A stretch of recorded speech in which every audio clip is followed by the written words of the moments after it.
மேட்டுப்பாளையம் நகராட்சி ஆணையருடன் அதிமுக எம்எல்ஏ வாக்குவாதத்தில் ஈடுபட்டதால் பரபரப்பு ஏற்பட்டது.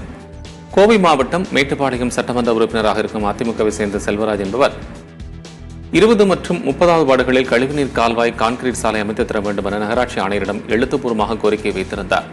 ஆனால் 3 மாதங்களாகியும் நடவடிக்கை எடுக்கப்படாததால் ஆத்திரமடைந்தவர் ஆணையர் அமுதாவிடம் வாக்குவாதத்தில் ஈடுபட்டார். ஒரு கட்டத்தில் ஆணையர் அங்கிருந்து எழுந்து சென்ற நிலையில் திமுகவை சேர்ந்த நகர்மன்ற தலைவர் மெஹரிபா பானு உள்ளே வந்து செல்வராஜுடன் வாக்குவாதம் செய்தார். இதனால் அங்கு பரபரப்பு உண்டானது.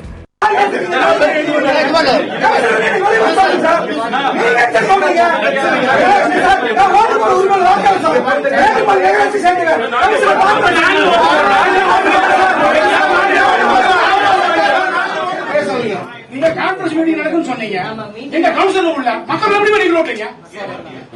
அதே மாதிரி யாரும் ஓடுவீங்க? நீங்க லோக்கல் கவுன்சிலர் நாங்க எங்க மாதிரி கூட ஓட மாட்டீங்க. கான்ஃபரன்ஸ் மீட்டிங் சொன்னீங்கல, மீட்டிங் நடந்துட்டே தான் சார் இருக்கு. எங்களை என்ன கேட்டா நீங்க உங்கல எங்களே உங்கல பதில் சொன்னீங்க. உங்களுக்கு நான் கட்டுப்பட்டு என்ன பண்ணமா? சரி என்ன கேட்டமா? எவ்வளவு நேரமா பேசிட்டு இருப்பீங்க? சொல்லுங்க. நீங்க எங்களை நீங்களே பந்தாடிக்கிறீங்க.